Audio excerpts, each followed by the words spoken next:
Hello readers by eyes and by ears, this is Mari Chen and welcome back to my channel. For those of you who were on the live discussion yesterday, it was such a pleasure to be with you all. And as promised, we are starting Remnants of Filth Volume 2 this morning, or Yooeh by Rou Bao, and I'm super excited. I will have a few announcements put at the end for those of you who weren't there last night after we do, just the regular notes and everything. Otherwise, I hope you all enjoy. Chapter 35, Fourth Uncle. Indifference to good and evil, disinterest in right and wrong, such were the roots of ignorance. Murong Chuyi was infamous for his pursuit of artificing to the exclusion of all else. It was said that he cared nothing for friends or family and dedicated all his time to his chosen vocation. In his effort to create supernaturally powerful weaponry, he was willing to try anything and sacrifice anything. This man was the impression of complete detachment from the earthly world, whether it was in his disposition, looks, or flowing attire. All of it exuded an unmistakable aloofness. Almost no one in the entire imperial capital liked the idea of speaking to him, though he wouldn't waste breath on them either, of course. The only person who unflaggingly clung to him was Fourth Uncle! Delighted, Yooeh Cheng-ching scrambled forward and attempted to hug him. Impassively, the ignorant immortal Murong Chuyi stepped back to dodge the little nephew charging toward him. With one sweep of his horsetail whisk, swirling gusts of wind surrounded Li Qingqian, handily trapping the vicious sword spirit within a haze of white smoke. Fourth Uncle, you're finally here! So you were in the capital! Hooray! Guoshi and Murong Lian couldn't help but pity Yooeh Cheng-ching. He bounced around like a puppy, bursting with excitement, joy, and attachment to his fourth uncle of his. Murong Chuyi, for his part, acted as if he hadn't heard or seen a thing, simply turning his gaze upon the sword spirit. Those bright brown eyes swept across Li Qingqian. A good blade, he said, as if the man Li Qingqian didn't exist in his eyes at all. And before him was only Shao the sword. What a pity. With the swish of his whisk, a talisman, the same one that had taken Yooeh Cheng-ching unimaginable effort to draw, materialized beneath Li Qingqian's feet. Murong Chuyi enunciated each syllable in a tone devoid of emotion. This sword of water's gleam was once a yearning dream. The sword subsumes thy soul. Thy bidding lights the way. Yooeh Cheng-ching was long accustomed to being ignored by his fourth uncle.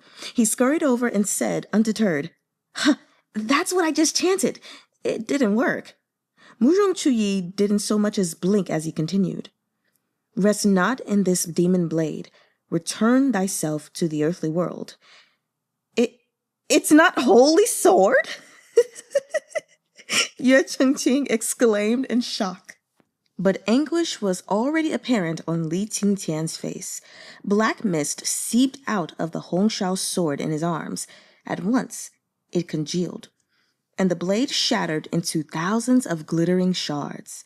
Yooeh Cheng-ching had recited the incantation 30 times, but Murong Chuyi only needed to say it once.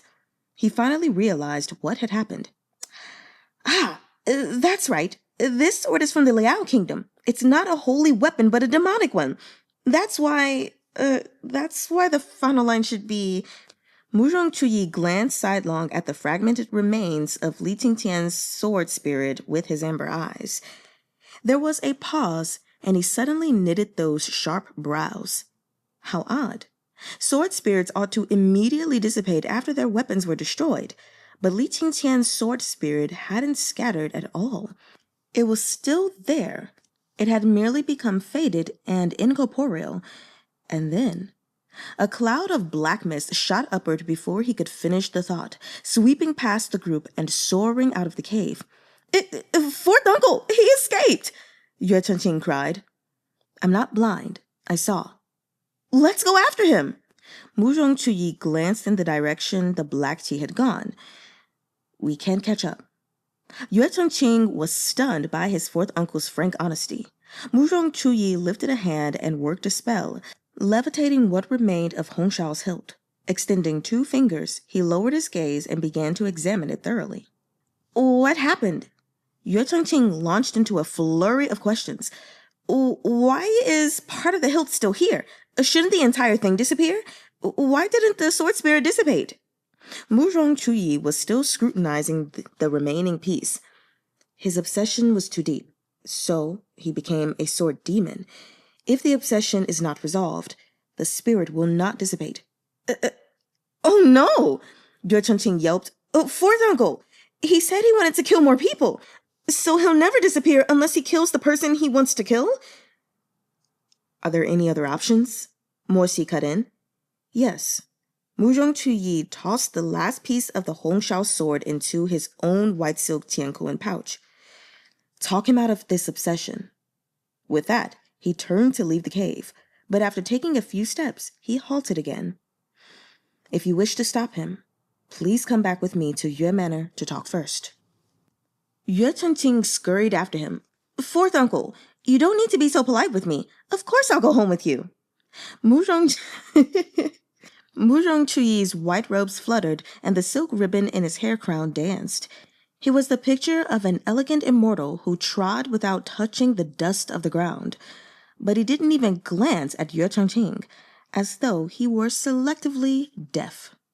Morsi took in the scene in front of him and sighed inwardly. Human relationships were indeed the most unpredictable. Jiang Yue was so kind and attentive to his little half-brother. He was warm and lenient, thoughtfully considerate in every possible way. Despite this, Yooeh Ching-ching didn't respect him, let alone like him. But Murong Chuyi? He always treated Yooeh Ching-ching poorly. Toward others, he could be described as aloof, but toward Yooeh Ching-ching, he could be downright cruel. Yet Yooeh Ching-ching stubbornly adored him. He loved to tag along and pursue him to make conversation. This never changed, no matter how many years went by. Morsi couldn't help but think of all the ways Goo Mahng had betrayed him, so numerous that he had given up speaking of them. And yet, he himself couldn't say whether some bygone affection still hid somewhere within his heart. Yooeh Manor was one of the most mysterious residences in Chonghua, and the most secretive areas within this mysterious abode were all Murong Chuyi's territory. Ranked by difficulty of entry, the list would look something like this. Murong Chuyi's courtyard, Murong Chuyi's study, Murong Chuyi's bedroom, Murong Chuyi's artificing workshop. The last was more or less an invulnerable fortress, impenetrable to anyone but the ignorant immortal himself. No one else had taken more than a step inside. This was the origin of a common saying that within Chonghua's borders there were 2 places that not even His Imperial Majesty could access. The first was Medicine Master Jiang's medicine refinery, and second was Murong Chuyi's artificing workshop.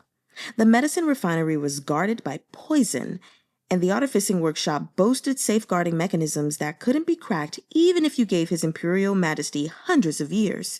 Murong Chuyi's artificing abilities were unmatched, to the point where not even Yue Junqian himself had ever sounded the depths of his true skill. Which wasn't to say Yue Junqian hadn't tried. Murong Chuyi served him a heaping bowl of refusal every time. Eventually, Yue Junqian could no longer endure the repeated hits to his pride. Thus, he always told outsiders with a stiff chuckle, Chew-yee is young after all. It's understandable that he's afraid of swapping pointers with Zongshi, a generation older than him. Murong Chuyi let him say whatever he liked. In any case, he didn't care a whit what others saw or what they thought. This ignorant immortal moniker hadn't come out of nowhere. Murong Chuyi loved nothing except his armor blueprints, and he loved them to the point of madness. As for reputation, friends or family, if they wanted to leave, he was happy to show them the door. Yooeh Cheng-ching's paternal uncle happened to be leaving just as this group reached the manor. His eyesight was poor, so from afar, he only noticed Yooeh Cheng-ching. He was compelled to raise his voice in rebuke. "Little brat, so disobedient! Where do you run off to? I was just getting ready to go hunt you down." "Uncle," Yooeh Cheng-ching tried to explain, I accepted His Imperial Majesty's mission." "You baby rascal! What mission?" But before he could finish, he caught sight of Murong Chuyi approaching under the frosty moonlight, and his eyes bugged out of his skull. "You—" He had good reason to be shocked. Although Murong Chuyi lived in the Yooeh manor, he almost never showed his face. If no one needed to ask him anything, the manor's residents could go months without catching so much as a glimpse of the man. Yet now, he was not only out in public, but also followed by Yooeh Cheng-ching and a good handful of others. This was truly too unthinkable. Uncle Yooeh was dazed for a long moment. "What were you doing outside?" Murong Chuyi deigned to reply this time, though not with any courtesy. He coldly retorted, "Was I under house arrest?" Uncle Yooeh, being a very direct man, immediately felt insulted. "What's with that tone? You're not even a member of the main family. I give you an inch of respect, and you're really taking a mile, aren't you?" Footnote number 1. Historically, the main family consisted of those with paternal lineage, while descendants with maternal lineage had lower standing. Returning to the reading. "Uncle, don't be angry." Yooeh Cheng-ching hurried to mollify him. "If it hadn't been for fourth uncle's timely rescue today, that rapist might have killed me." Only then did Uncle Yooeh snort like a bull, glance at Murong Chuyi's snow-white silhouette, and satisfy himself with a few grumbles. A second or two later, he squinted his cloudy eyes to peer at the figures bringing up the rear of the party. "And these gentlemen are?" "Second brother Yooeh," Murong Lian sneered. "You'd best spend less time peddling your little mechanisms. If you can't even make out the face of someone a few meters away, you're not far from going blind." At the sound of this voice, Uncle Yooeh started. Zhang Shujun?" Murong Lian laughed maliciously. And Shee Hejun too." Uncle Yooeh was stunned into silence. Even with his status as a high-ranking noble, he still fell short of the stars in the sky that were Wang Shu and Shee He. He hustled down the steps to greet them. "Ayo, I'm terribly sorry about that. Look at these eyes of mine. They really are almost blind. Please excuse this insufficient welcome." Only as he got closer did he realize that the stalwart bamboo warrior that stood to the back of the group had an unconscious Goo Mahng tied to it. At the sight of public enemy number 1 right before him, and in such a bewildering position, Uncle Yooeh couldn't help his astonishment. His jaw dropped in shock, and he tilted his head back to look up at the insensible beast of the altar. Murong Lian hooked his pipe under Uncle Yooeh's neck, snapping the old man out of his daze. "Second brother Yooeh, don't forget to go see Medicine Master Jiang," he said with a grin. "Treat your ailments before it's too late." Yes. I'll go see Physician Jiang for a Liuli eyepiece." "Good boy." Murong Lian led him off, laughing. "All right. I have a craving. Could you pop by my manor and fetch me a fresh pipe and some ephemera?" Second brother Yooeh quickly nodded twice, only to hear Murong Chuyi say blandly, "Open flame is prohibited in my courtyard." Murong Lian looked at him quizzically. "Why?" "It'll blow up." Murong Lian was struck silent for a moment, but his curiosity won out in the end. He could smoke ephemera to his heart content at home, but the living quarters of this ignorant immortal were closed even to His Imperial Majesty himself. He repressed the burning itch in his chest and followed Murong Chuyi down long, winding corridors into the deepest recess of the Yooeh Manor's northern corner. The group stopped before a tightly shut full moon door of red sandalwood. Murong Chuyi flicked his whisk 4 times at the Qixing Beidou star formation embedded within. First at Yuheng, then Tianshu, then Yaoguang, then finally Tianquan. Footnote number 2, Tianquan, the asterism known as the Big Dipper or Ursa Major in Western astronomy. The named stars are known as Epsilon, Alpha, Eta, and Delta Ursae Majoris, respectively. Returning to the reading. The 4 spirit stones clicked and slowly sank into the wood, to be replaced by 4 little wooden men. The wooden figures opened their tiny mouths and asked in unison, "Who goes there?" "It's me," Murong Chuyi said simply. An engraved key appeared in the hand of each figurine. "Which will you choose?" Murong Chuyi carelessly grabbed one, and the wooden men disappeared. Ching-ching stared with eyes wide as copper bells, murmuring to himself as if trying to memorize something. Lian absent-mindedly spun his pipe in his hand and snorted. "There's no point in trying to memorize it. The procedure might not even be the same every time. Isn't that right, ignorant immortal?" Murong Chuyi did not dignify this question with a response, choosing instead to insert the key into the lock. There was a muted click, and the sandalwood door rumbled open. "Come in," he said lightly. Chapter 36. They were in love. One glance at the courtyard, and Morsi understood why Murong Chuyi had said open flame was prohibited lest the whole place blow up.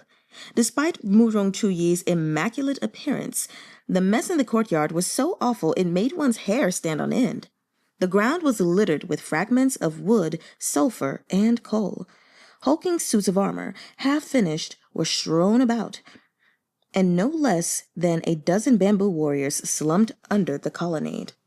The incomparably elegant, ignorant immortal was unconcerned with this scene of disorder. He led everyone to a small pond in the depths of the courtyard. The pool was crystal clear. Rings, white jade hairpins, and various other trinkets lay at the bottom. "What's this?" Ching-ching wondered. "The legendary pool of virtuous merit?" Murong Lian's eyes narrowed. "Does your 4th uncle seem like the type to earn virtuous merits?" Ching-ching was indignant. He put his hands on his hips. "Why couldn't my 4th uncle earn merits?" "You're seriously too funny. Don't you know what kind of reputation he has?" My 4th uncle is really ferocious," Ching-ching responded furiously. Murong Lian loved nothing more than to tread on people's tails.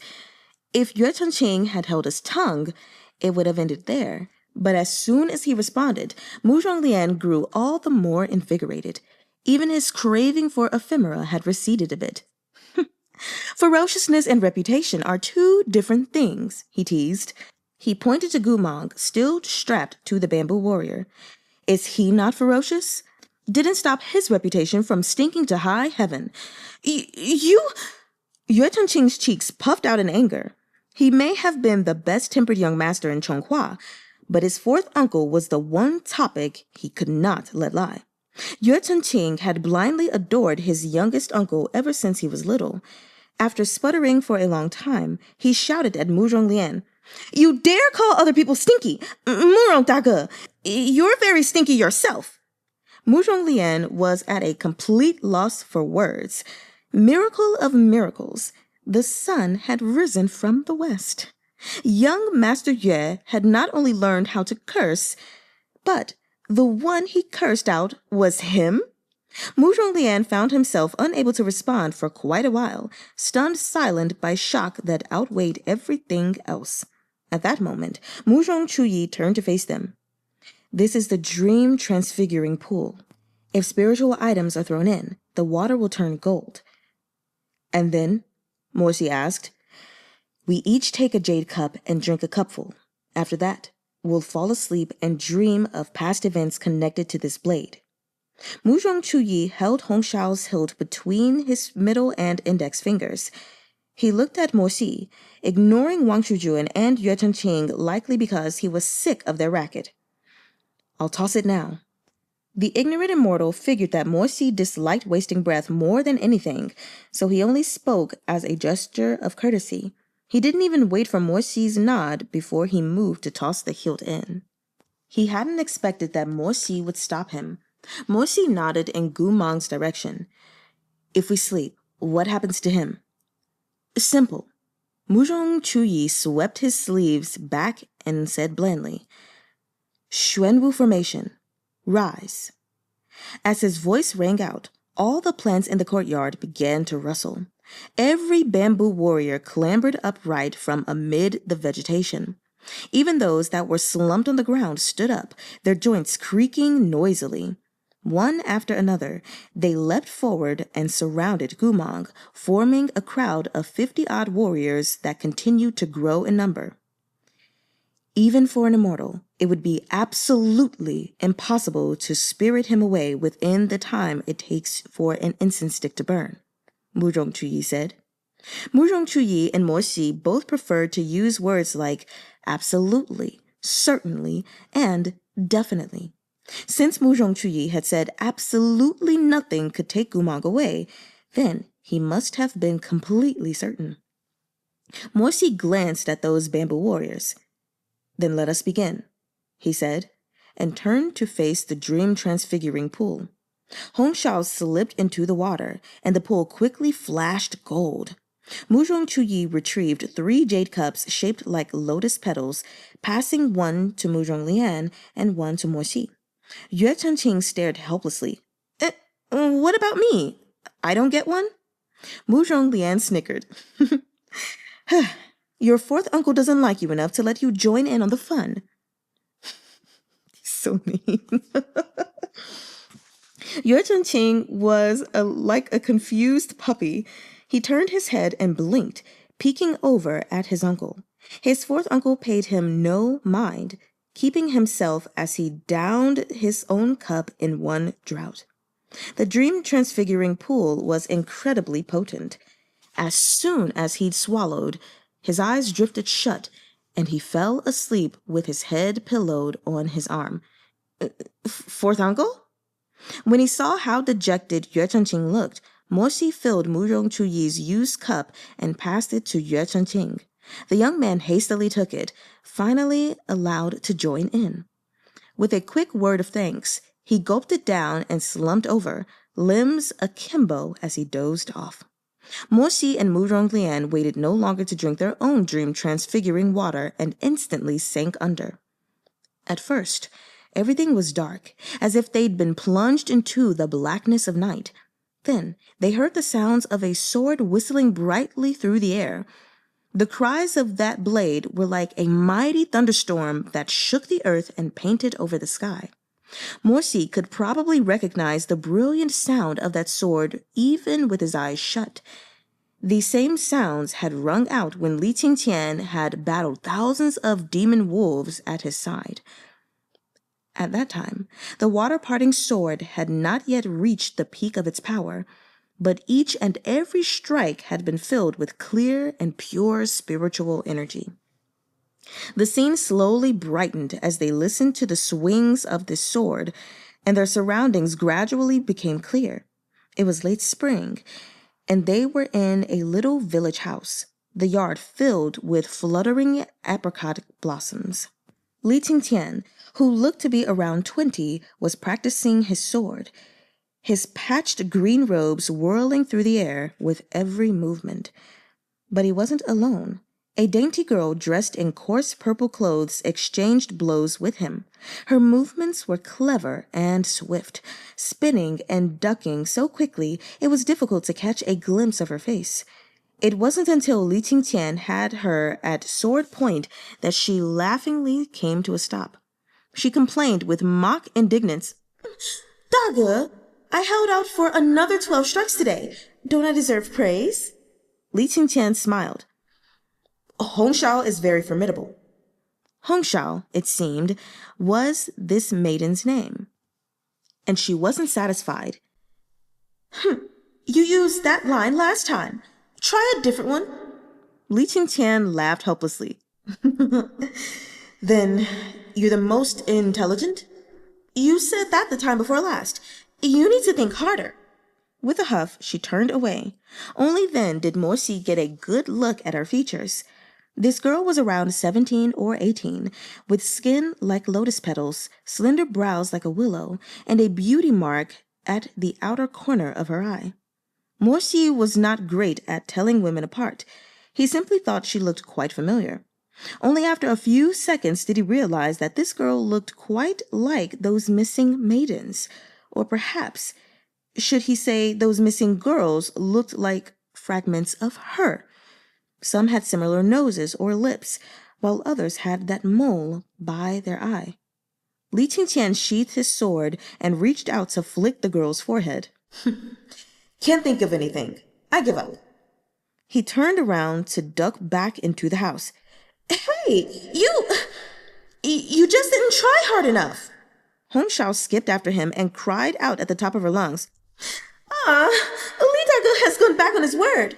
Lidaga doesn't care about me anymore. The chickens in the courtyard scurried about in fright, and the little dog began to bark. Whether they were trying to cheer her on or drown her out, who could say? Morsi was speechless. He had never truly had any patience for women. Steady types like Mengzi were all right, but little maidens like Shao were easily among his top 10 worst nightmares. Yet, it was clear that Li Qingqian liked her very much.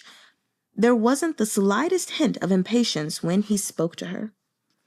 As Morsi watched, he came to understand the relationship between them. It seemed that Shao had been a young girl escaping famine, and Li Qingqian had picked her up on his travels. When they met, he was merely 18 and she was 15. After 3.5 years of traveling together far and wide, they were now an inseparable pair. Unfortunately, neither Li Qingqian nor Shao had a scrap of romantic experience. Li Qingqian went without saying, and although Shao looked rambunctious, she was a pure girl who never dared to voice the feelings hidden in her heart. Thus, although the affection between them was obvious even to strangers, the two of them were clueless on how to broach the topic. Most unbelievably of all, one night, Shao had gotten drunk and leaned forward against the table, staring blankly at Li Qingqian in the glow of the candlelight.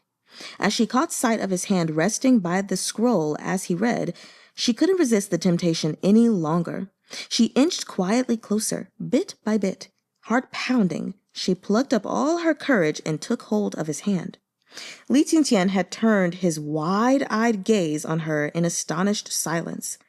Shao's cheeks were ruddy from wine as she giggled, and her eyes were filled with sparkling brilliance.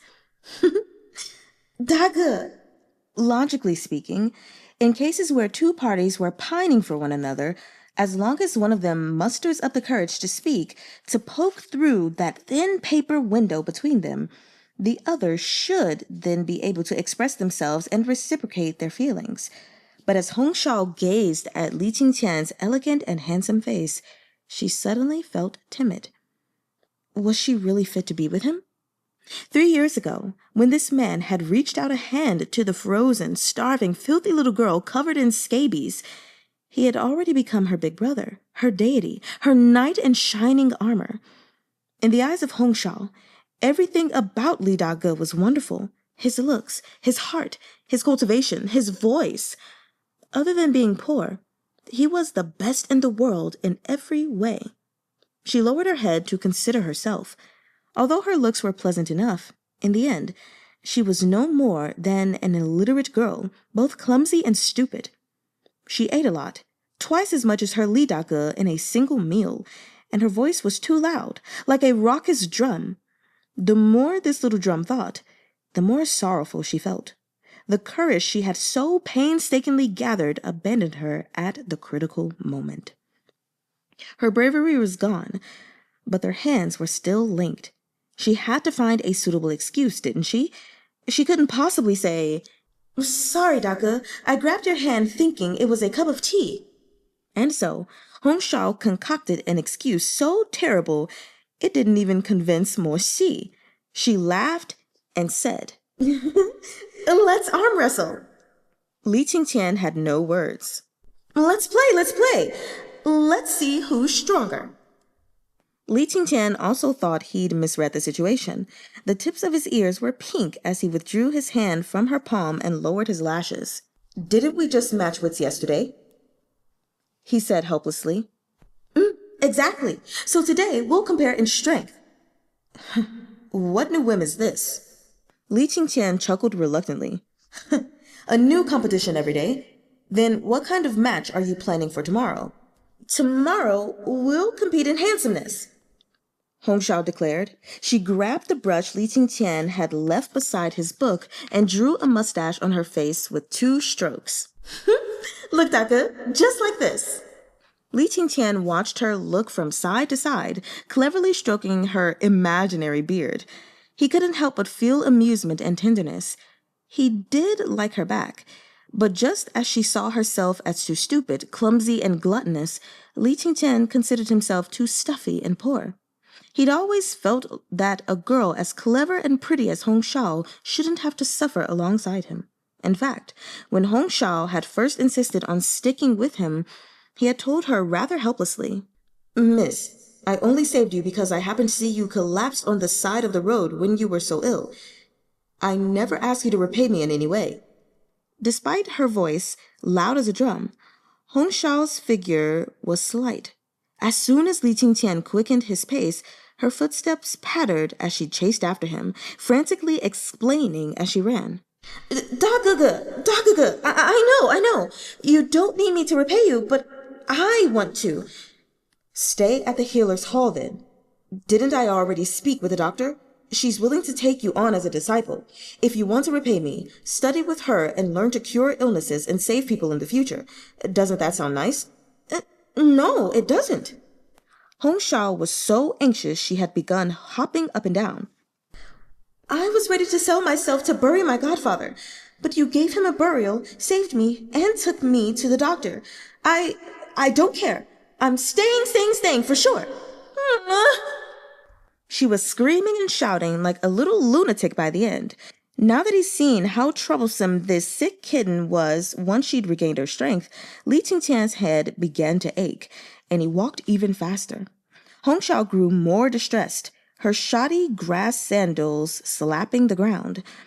They were constantly tripping her and hindering her chase, so she kicked them off and threw them at Qingqian, one after another. Squatting barefoot on the ground, she sobbed. "Don't leave. How about I don't repay you? Would that work?" Qingqian was rendered speechless. Tears streamed down her dirty face. "I won't repay you. I'll freeload off you. I'll live off your kindness. Is that good enough? Dagaga, please don't leave me by myself." She wiped her tears away as she spoke through her sobs. "If you leave me alone at the healer's hall, I'm so clumsy, I don't know anything. What if the doctor changes her mind after a few days and sells me? I've already been passed through 3 different households. I've been someone's future daughter-in-law, a servant girl, and an adopted daughter. I don't even know what I am anymore." She cried harder and harder, wailing hoarsely at the top of her lungs. Her tears stained the mud and her grubby feet ground into the dirt. "Don't leave me behind," she wept. "I don't want to go to a 4th household." When he saw her crying like this, what else could he do? Qingqian had been born in Lichuan, the weakest nation in the 9 provinces. His small country was wedged between 2 overbearing neighbors and often caught in the crossfire. But no great cultivators would come when demons or monsters attacked. He had watched with his own eyes as his mother was raped and murdered, and his father stabbed to death. He hadn't even been 10 years old. He'd huddled, shivering, inside a closet in their family's dilapidated shack and clutched his barely weaned brother. His tears had flowed uncontrollably, but he still kept his hand clamped tight over his little brother's mouth, muffling his cries. But those cultivators possessed strong spiritual energy. How could they fail to notice 2 children hiding in the house? They had kicked down the closet door. Amid the flying wood shards, 2 coarse hands had lifted him and his brother out. Li Qingqian clung tightly to his baby brother, unwilling to let go. The cultivators responded with a storm of nasty laughter, and vicious blows and curses rained down upon their small bodies. Could we bring these two whelps back and use them to make medicine? Doesn't look like they've inherited their mother's butterfly-boned beauty feast blood. Their tears aren't the right color. Just kill them. Might as well nip any future trouble in the bud. At the time, Li Qingqian hadn't understood a word of what they said. He didn't know what a butterfly-boned beauty feast was. He only watched as several cultivators wrapped his mother's naked body in satin and took her who knows where. He wailed and screamed, wanting to run after his dear mother's corpse, but he couldn't put down his little brother in his arms. Coppery blood, burning smoke, and the fiendish laughter of the cultivators blurred into one mess in his eyes. Suddenly, he heard a great boom. A jade-colored sword glare flashed out and decapitated those cultivators, their blood spurting high into the air. Moments later, a green-colored man in a golden mask appeared at the door. With the daylight at his back, he stepped over the corpses to enter Li Qingqian's home. Chapter 37. Why did fate have to come between them? Li Qingqian only remembered the man's upturned and narrowed almond eyes, which looked as though they were veiled behind a river's worth of mist. The man's gaze had swept around the shabby little shack, making sure there weren't any survivors, before landing on Li Qingqian and his brother. Li Qingqian stared blankly at this cultivator in green while his baby brother sobbed in his arms, sick with fever. Even as young as he was, the baby seemed to realize they had suffered a catastrophic loss, that he'd lost the papa who wove him bamboo dragonflies and the mama who'd liked to tweak his nose. The cultivator in green looked at them for a time. He walked over and lowered his gaze behind the golden mask. After a moment, he produced a bottle of medicine along with some loose silver. "This medicine can heal most common illnesses," he said. "Keep it for your brother." Without another word, he turned to leave. Li Qingqian remained frozen for a long time before abruptly returning to his senses. He grabbed the medicine and the silver and rushed outside to find that the village was littered with black-clothed corpses. The man in green seemed to be making sure no evildoers had escaped. "Da-gugu!" Li Qingqian cried out, falling to his knees before his mysterious savior. The green-robed man turned to look at him from behind the mask. "Da-gugu, please take us with you." The man said nothing. Li Qingqian's eyes were bloodshot. "We've always been running, but Mama and Papa were still... He was crying so hard that he could scarcely speak. "Da-gugu, please." In the end, however, that green-clothed man didn't take them. Instead, he gave Li Qingqian a sword cultivation manual. He said that the style was too weak for him to make much use of, but as long as Li Qingqian diligently worked at it, he could perhaps use this manual to forge his own sword path, which would be sufficient for self-defense. Now, as Li Qingqian watched Shao crying in the dirt, pleading for him to keep her, he seemed to see himself from long ago, could feel the same helplessness and despair. Finally, he sighed and walked over to Shao. "Get up." Shao was startled to see him turn and come back. She gazed at him with teary eyes, sobs hitching in her throat. "But remember, I'm only taking you along now. If we pass by anywhere nice, anywhere you can stay, then I won't keep you with me." Shao couldn't care less. She wiped out her little face and smiled through her tears, words of agreement pouring from her mouth. She had seen her fair share of humanity, and she knew that Li Qingqian had a kind heart. If he didn't abandon her now, then he was even less likely to in the future. She nodded energetically, head bobbing like a chicken pecking at rice. "Whatever Da-gugu says." As if. That first day, she was yet obedient, but by day 3, she was jumping around, climbing trees, and rolling on the ground. By year 3, she was long out of control. Whatever Li Qingqian did, she did as well, and unlike what she had promised, her appetite was plenty large, and she ate a lot. Every time Li Qingqian noticed their rice jar was empty, he'd turn to look at Hong Shao chasing the dog around in the yard. He'd sigh fondly and shake his head. Fortunately, a kindly old scholar had accepted his little brother as a disciple many years ago. If they'd had one more mouth to feed, Li Qingqian would have really been in trouble. Hong Shao had once asked him, Dagaga, you're so strong. Why don't you ask for a higher fee after killing demons? Because those people are poor too, Li Qingqian responded. But you could go kill demons for rich people. At that time, Li Qingqian hadn't fully developed the water-parting sword and could only poorly copy what was in the green-clothed cultivator's manual. Laughing, he said, First of all, I'm not strong enough. Second, there's this many people. He spread his hands wide apart for Hong Shao, willing to work for the rich. But hardly a one of them are willing to help people in small countries like Lichuan.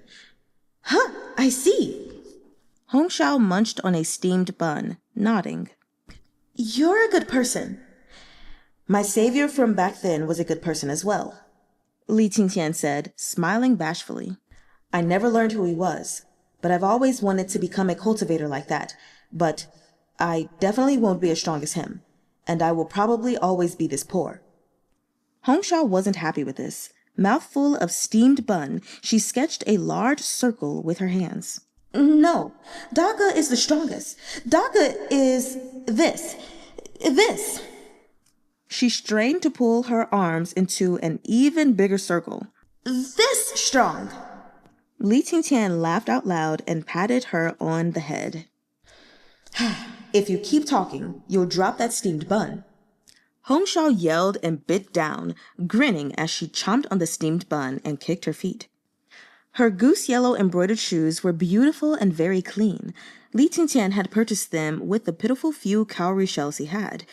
She was very careful when she wore them, and though they might have been old after so many years, they were still rarely dirty. Li Qingqian and Hong Shao traveled together like this, doing good deeds as they wished and cultivating the path of the sword together. The vision flowed onward, and now Hong Shao was sitting in a tree, wildly shaking it for fruit.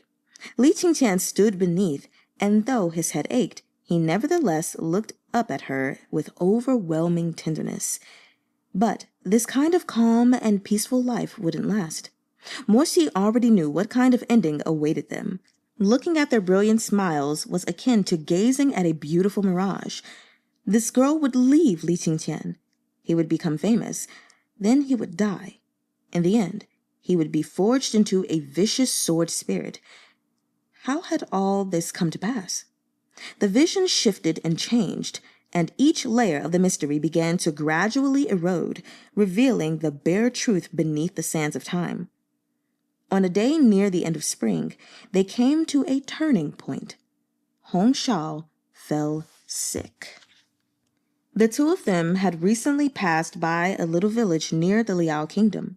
The Liao Kingdom's territories were ever suffused with demonic energy, which thickened as spring turned to summer. Hong Shao was accidentally infected with a demonic miasma, and she became seriously ill and bedridden, quickly growing thin and pallid. Li Qingqian sought doctors far and wide, but the medicine to treat this kind of ailment was expensive. Even average citizens couldn't afford it, to say nothing of the penniless Li Qingqian. Again and again, doctors refused to see him. If you want medicine, let's see the money first, the healers all huffed. We see patients like this every day. If we so freely gave out treatment, how would there be enough herbs? Although those healers' attitudes were nasty, Morsi knew they weren't wrong.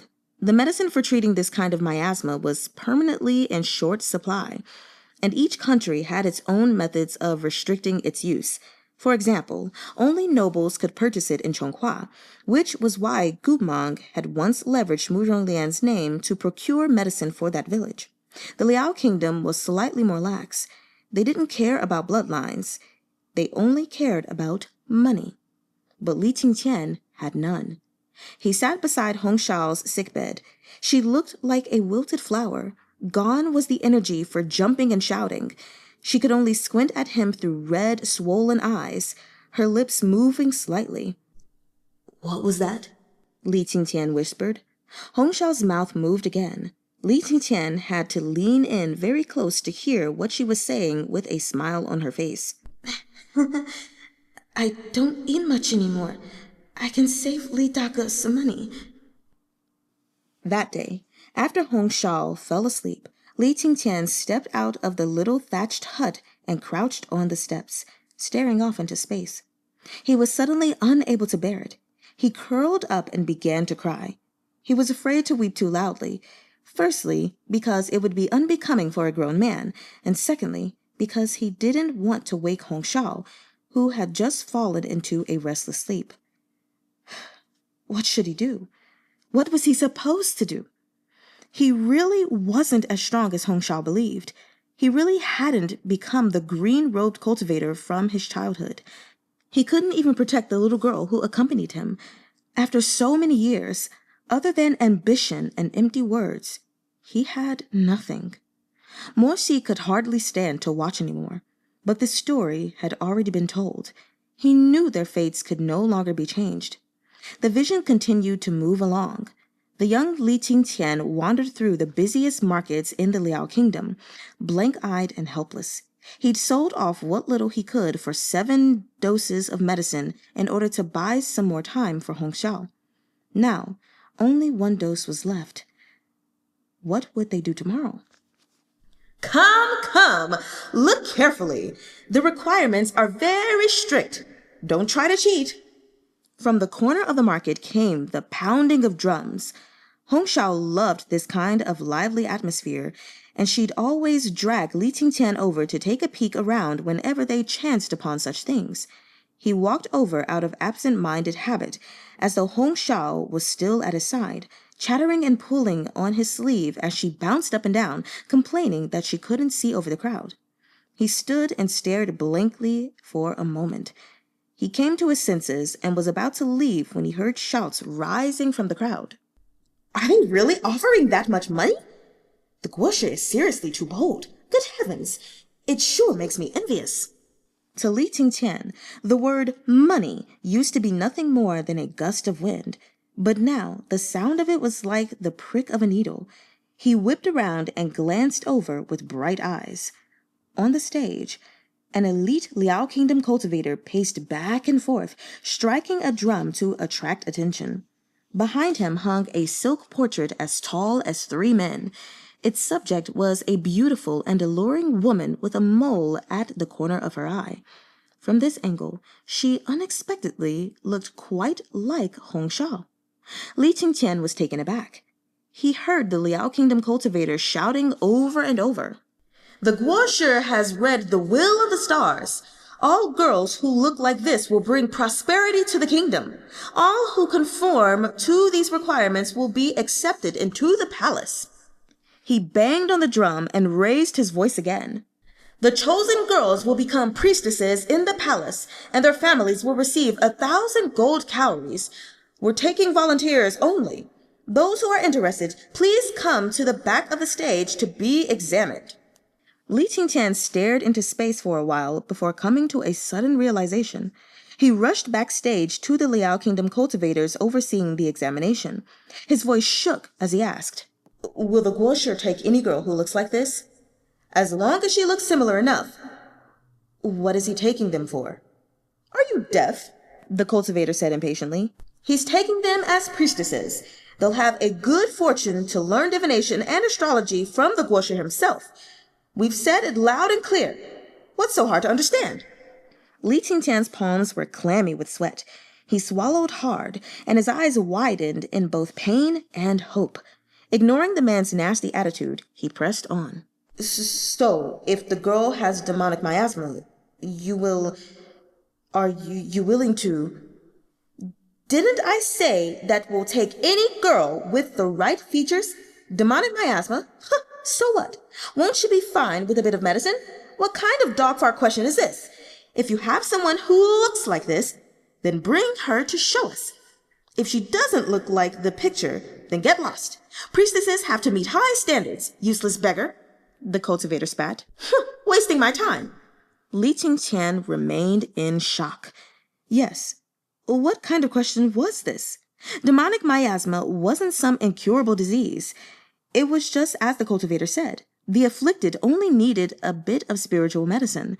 A few doses of medicine were nothing to the Guoshi, but they were far beyond Qingqian's means, even if he dug out his heart and cut open his liver. The man was right. He was no more than a useless fool who couldn't even save the girl he loved. A penniless beggar. Shao should never have gone with him. It was he who had made her suffer. Qingqian trudged back to the little cottage, his mind somehow racing yet empty at the same time. A stall owner was hawking his wares by the side of the street. Jade and pearl hairpins, forehead ornaments and inlaid necklaces, rouge and powder, and more. Come take a look. Qingqian slowed to a stop before the stall. He wanted to take a closer look, but given how empty his pockets were, he didn't dare step forward. The seller noticed him and smiled. Little brother, looking for something for your sweetheart? The word sweetheart felt like a needle mercilessly stabbing into his soul. Half dazed, Qingqian was dragged over by the enthusiastic stall-keeper. Look, the best gold and jade hairpin from Suyab, impossibly clear. I don't have that much money. Not much money? The shopkeeper was shocked for a moment. He pursed his lips before continuing to smile. No problem, no problem. Let's look for something more affordable. This rouge has an exquisite texture and scent, and the technique is a family secret passed down by my great-grandmother. The price is very reasonable, only 20 white shells. Qingqian's money pouch only held 3 white cowrie shells. Seeing how embarrassed he looked, the shopkeeper stopped chattering and looked him up and down. Noticing the patches on his clothes, the smile on his face gradually disappeared. Still, he casually produced a humble little fabric flower, shoddy in both material and make, and carelessly tossed it in front of Qingqian. Then how about this? 5 white cowries. He raised his beady eyes to look at him. Keep the little miss happy. You can't possibly be this stingy. Qingqian, thoroughly humiliated, lowered his head silently and turned to leave. The shopkeeper was shocked. He'd wasted so much breath, and this person wasn't even willing to spend 5 white cowries? His temper flared, and he yelled at Qingqian's retreating back, ignoring all the eyes around him. For fuck's sake! Are you kidding me? You want to pick up a woman without spending a single cent? You think you're that much of a catch? If you don't have money, then don't wander around out here, getting in the way of this old man's business. Pah! Qingqian's face burned like it had been scorched by fire. He forged ahead amid astonished stares and scurried away with his head bowed. He soon left the city and the onlookers behind, but his neck still felt like it had been broken, as though he'd never again have the strength to lift it. He stumbled all the way to the roadside pavilion on the outskirts of the city and sat down, burying his face in his hands. He sat without moving for many hours. By the time he returned to the thatched hut, it was already dusk. Shao was lying on her side in her sickbed, facing the door. Her slumber was fitful, her cheeks flushed with fever. As soon as she heard Qingqian return, her round, kittenish eyes flew open to gaze at him. She mustered her strength and called as loud as she could. Taka. Chapter 38. Mountain Sacrifices. Qingqian came in with the cold. In his hands was a red peony he had picked at the side of the road. When Shao saw the flower that was her namesake, her eyes lit up. Ah, it's so pretty, she said with a smile. Is it for me? Qingqian nodded, too afraid to look at her. Shao was delighted. Not even her illness was enough to tame her unruly personality. She struggled into a sitting position on the bed and took the flower, sniffing it with a grin. Too bad my hair is so messy. Otherwise, I'd pin it on right away. A pause. I'll help you brush it out. Before, she had often cajoled Qingqian into braiding her hair, so she didn't so much as blink at this offer. She sat on the bed as Qingqian let down her long hair, combed and styled it into her customary double buns, and carefully pinned the splendid crimson peony into her inky locks. Shao touched the flower's petals, smiling as she coughed. Daga, she cried.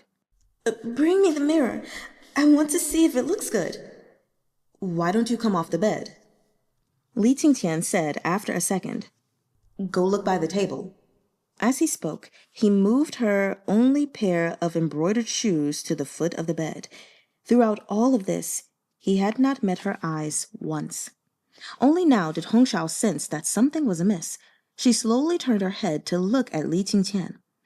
Shao was such a noisy little drum, but in this moment, her voice was so soft, she seemed like a timid kitten.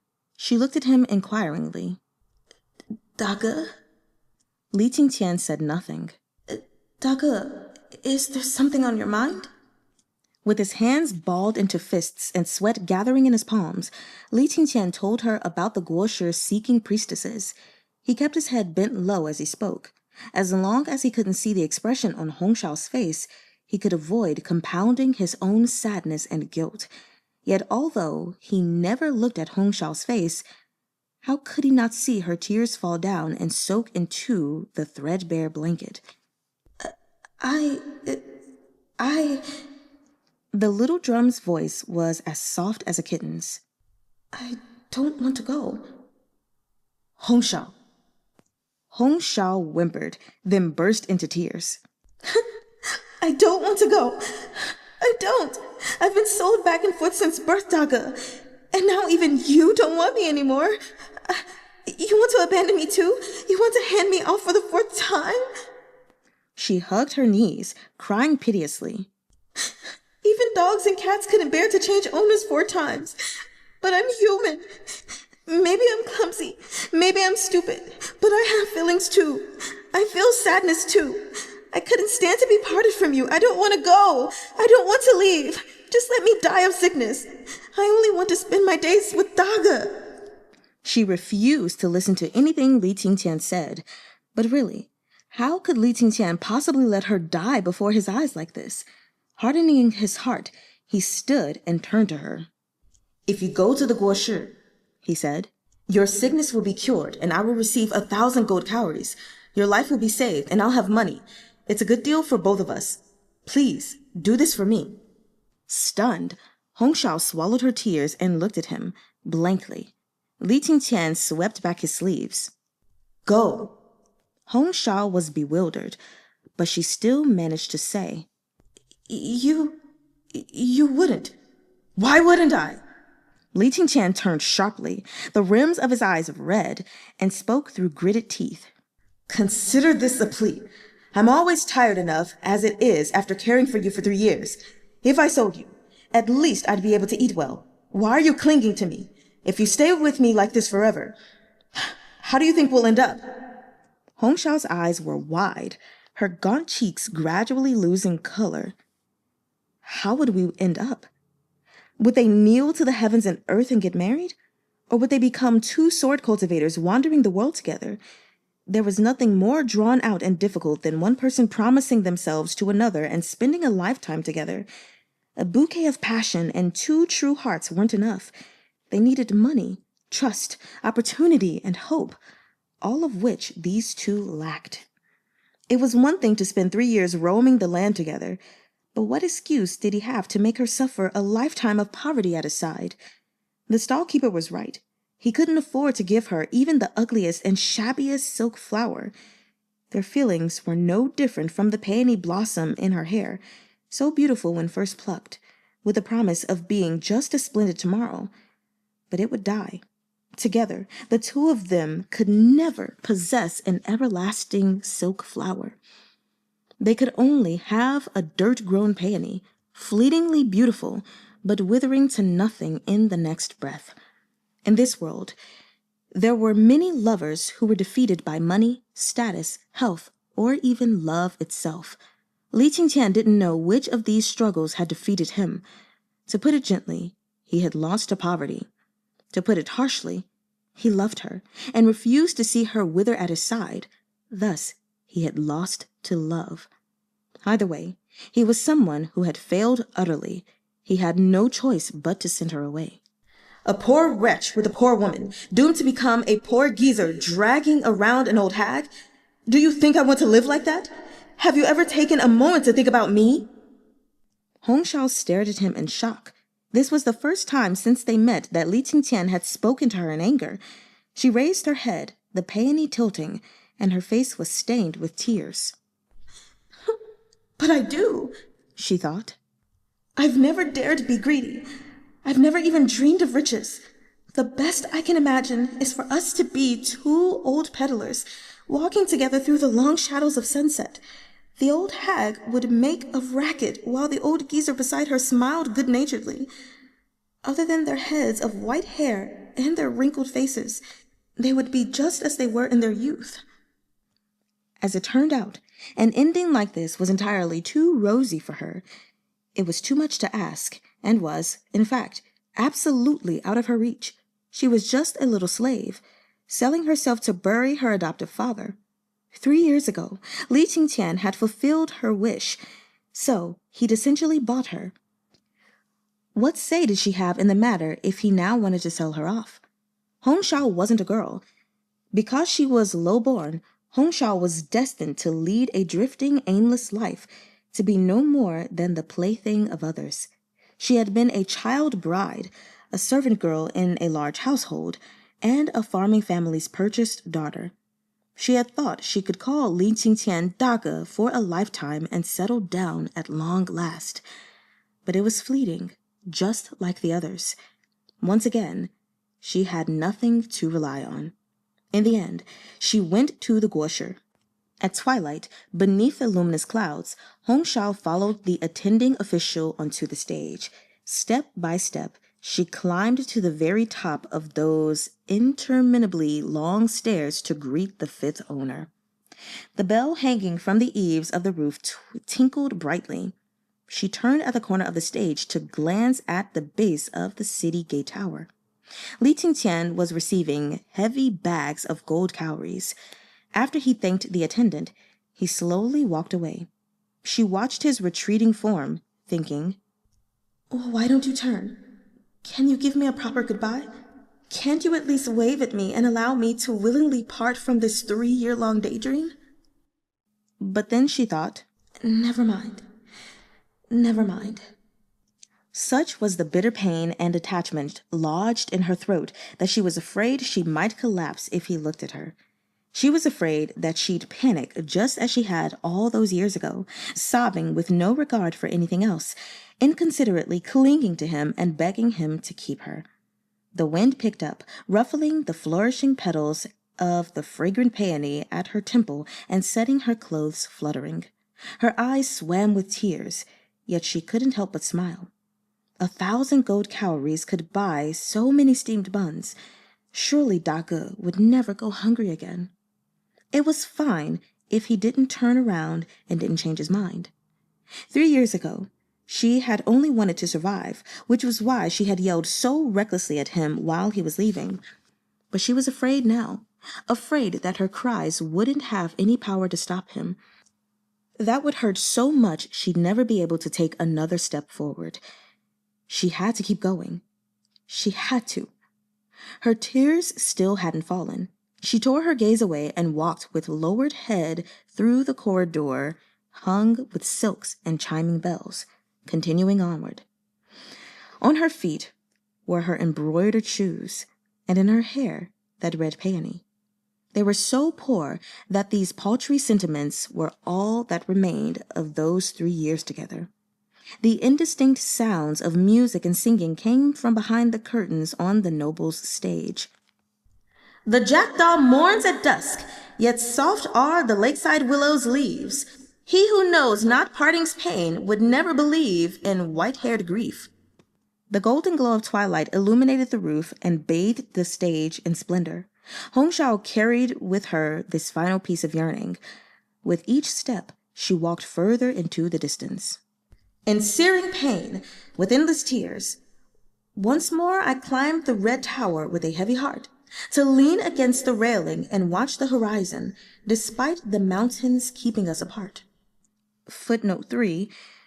The poem To the Tune of Partridge Sky, The Jackdaw Mourns at Dusk, by Southern Song Dynasty poet Qingqian. Returning to the reading. The blood-red sun swallowed her shadow, and her surroundings sank below the horizon like the last light of day. A long farewell. From then on, Li Qingqian was all alone in the world. He never again kept anyone by his side. He gave away almost all those golden cowries to those less fortunate, while hardly spending a single one himself. Many years later, while watching the peonies and flowering brambles in the courtyard, he finally mastered the water-parting sword technique. The sword swung with a cry that was low and mournful, yet also like the ringing of a gong. Amid whipping winds and crackling lightning, he parted water and split the skies. All these scenes from the past winked into darkness before Morsi's eyes, like the end of a long night of fireworks, like a swiftly spinning paper lantern. The vision finally stopped on a silent, desolate mountain, littered with white bones. Here was the famous Battle of Maiden's Lament Mountain. The moment Morsi had seen Shao walk toward the city gate tower to become a priestess of the Liao kingdom, he felt uneasy. Morsi wasn't as naive as Li Qingqian. He was all too familiar with those Liao kingdom lunatics, especially their mysterious masked Guoshi, who was crazier than a mad dog. Learning astrology and offering prayers for the nation's prosperity? Even if others believed it, Morsi didn't. The Liao kingdom ate human flesh and drank human blood. They were utterly deranged. The fact that Shao had gone there did not bode well. He remembered the rumor about Maiden's Lament Mountain. It was said the Liao kingdom had captured a few hundred girls, dressed them up as brides, and sacrificed them to a mountain god. Linking these two stories, Morsi could more or less guess what had happened. And his guesses regarding the Liao kingdom were usually correct. Li Qingqian had suppressed droves of the teeming vengeful ghosts on Maiden's Lament Mountain, but since his heart was kind, he refused to let anyone harm the souls of those girls after he'd obtained them. He entrusted his manual for the water-parting sword to his younger brother for safekeeping and retreated to a remote island with those hundreds of souls, wishing to help them find peace. Each vengeful ghost had to be sent off individually. Li Qingqian let them release their malicious energy one by one so their souls could return to the cycle of reincarnation. He watched each soul he sent off depart and soar out over the vast sea. The dead maidens all wore stained red robes. While they yet possessed malicious energy, they had no awareness. But once that energy dissipated, they lost all memories of their life. Every day, he watched one dead soul come bitterly and depart blankly. Just like that, day in and day out. The more souls Li Qingqian released, the more frightened he grew. He noticed every one of these maidens looked very much like someone he knew. They looked like the girl who had chased after him, the girl he'd left behind at the city gate tower. Before their resentment dissipated, each ghost would endlessly repeat their last words in life. Li Qingqian heard many different things. Some screamed in pain, some called for their partners, and some mumbled. "Don't bury me. Don't lie to me. I don't want to die. Don't bury me. Don't lie to me. I don't want to die. I don't want to die." These words and the ghost's likeness all stoked the fire of unease in Li Qingqian's heart. Where had the Liao kingdom gotten these women? Why did they all look so alike? There was an answer at the fringes of his consciousness, but he was too afraid to believe it, too afraid to think it. The number of resentful ghosts in the soul lamp shrank with each passing day. Morsi noticed that Li Qingqian's hands shook with every spirit he let out. Only when he had ascertained the ghost wasn't Hong Shao did they fall still. As if grasping onto a lifeline, he would heave a sigh of relief until he released the final ghost. That day, Li Qingqian carried the soul lamp out in the early morning as usual. Morsi noticed his gait was much more relaxed than before. Only one ghost remained from Maiden's Lament Mountain, and Li Qingqian thought his previous fears must have been unfounded after all. His Hong Shao was probably fine, busy reading the stars and learning to be a good priestess in the Guoshi's palace. The fate that his wild imagination had conjured up certainly hadn't befallen her. One last ghost, like a lonely wisp of smoke, drifted out of the lamp and coalesced. The ghost's figure was slight, clad in the scarlet robes and phoenix crown of wedding regalia. She was...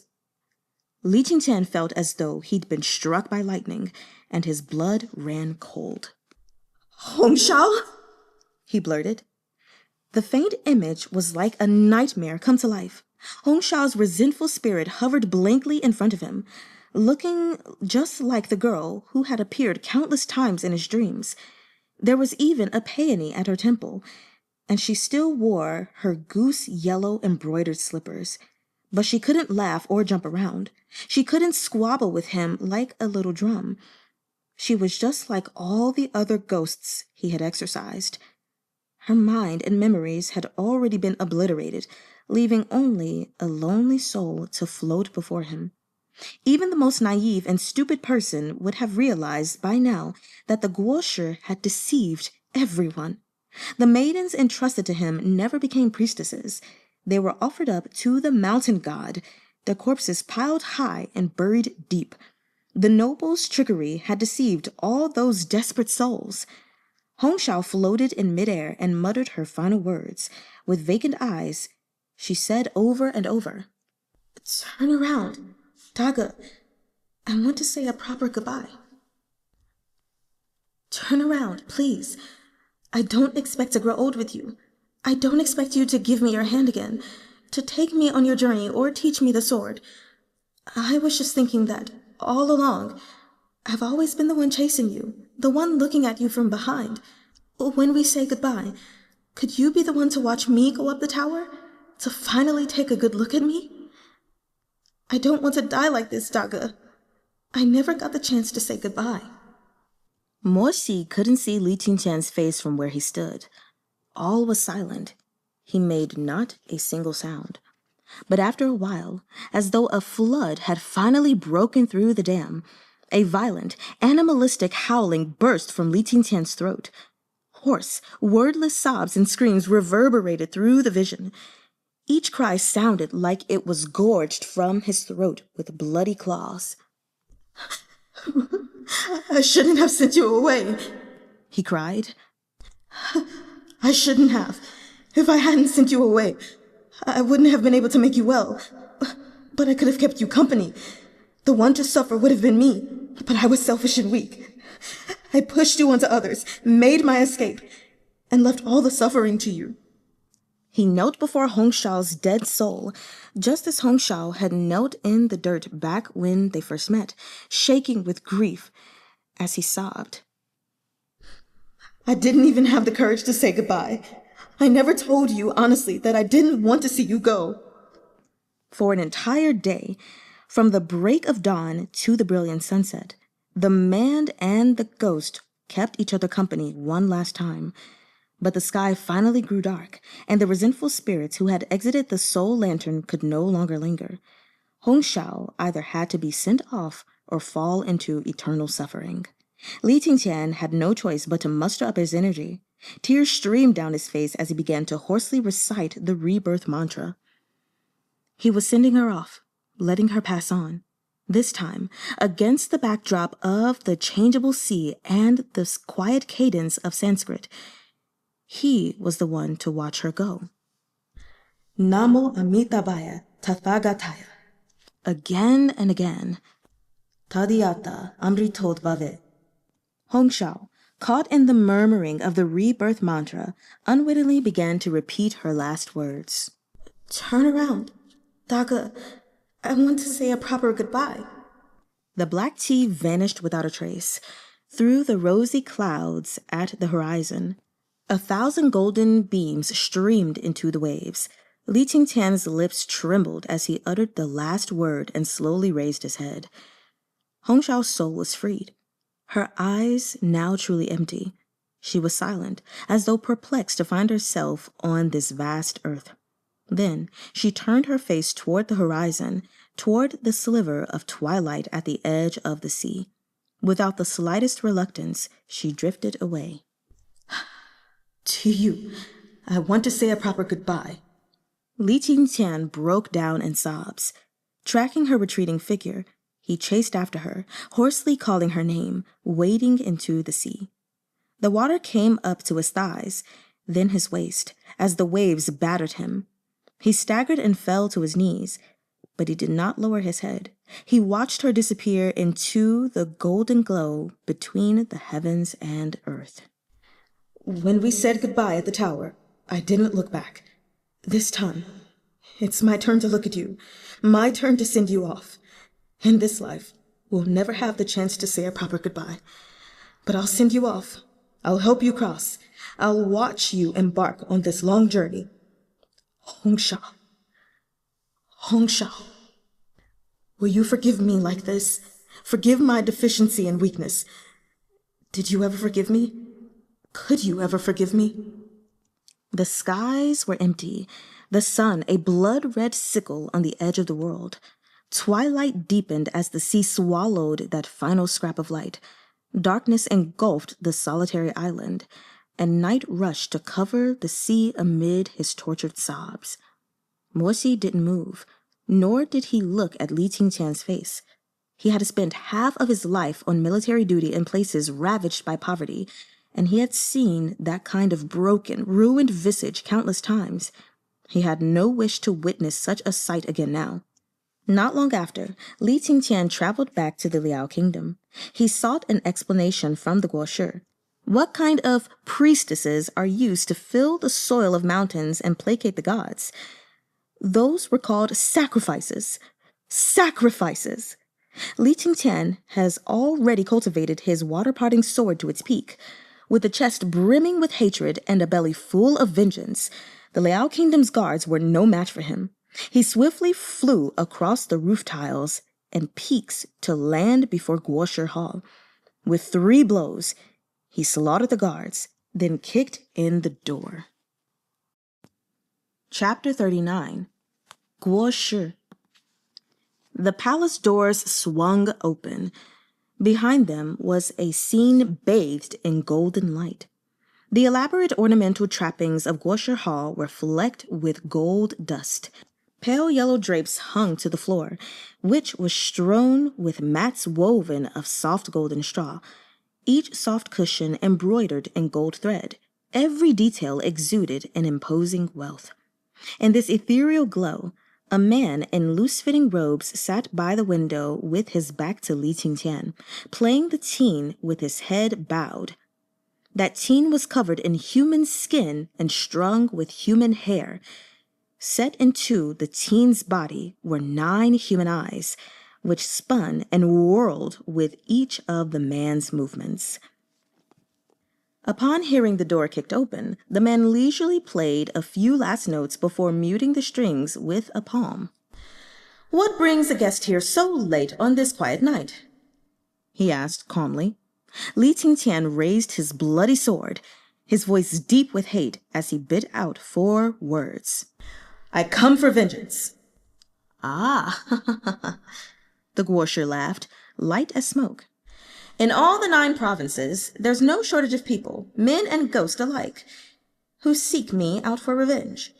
But those with the ability to single-handedly break into the palace and come to the doors of my hall," he turned his head, unhurried, "those are truly few and far between."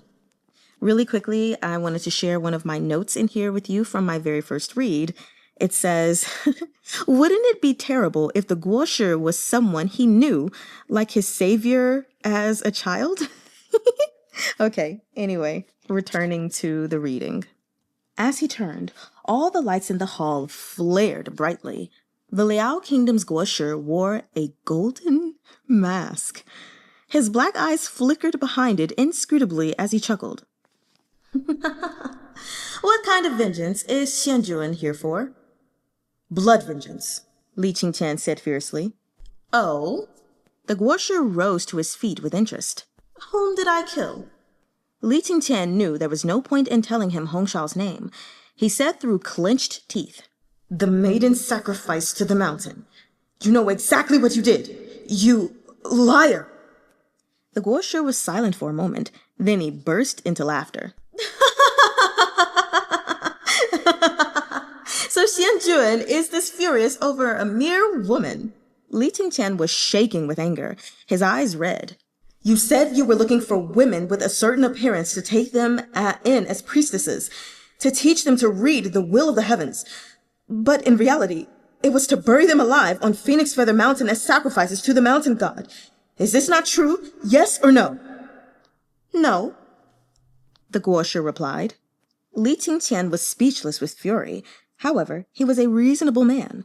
Upon hearing the Guoshi's flat denial, he restrained his overflowing hatred. Eyes wide and chest heaving, he stared at the masked man. The Guoshi sighed. Shizun's assumptions speak to his ignorance. You accuse me in error. Li Qingqian seemed to want to ask, how am I accusing you in error? But he was too overwhelmed. The Guoshi's response was nothing like he'd anticipated. He didn't know how to proceed. I did indeed take in those women, the Guoshi said. But saying I buried them alive and sacrificed to the mountain god is completely preposterous. Little Shizun, let me ask you, how could Phoenix Feather Mountain have a mountain god?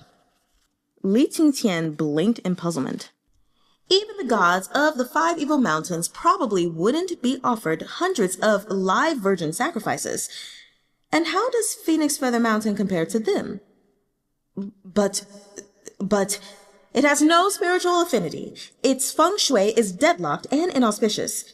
You heard the rumors on the street and jumped to the conclusion that I wanted human sacrifices for the mountain god and thus capriciously pushed those hundreds of women into earthen pits to perish. The Guoshi paused before continuing. Why would I waste my time on such a thing? Li Qingqian was unwilling to believe his opponent, but every word the man said was reasonable. The Guoshi wasn't twisting any logic or hiding the truth, which left Li Qingqian indescribably lost. The look in his eyes was terribly weary and pathetic, as if the heavens had torn even the fire of revenge from him, leaving him with nothing but a cold and empty skeleton. The Guoshi watched him thoughtfully, watched as he lowered his head and stammered, watched as his eyes dulled and his determination left him. After a long interval, the Guoshi raised his slender fingers to his mask and burst into a fit of giggles. Li Qingqian looked up, his face deathly pale, at this man's strange behavior.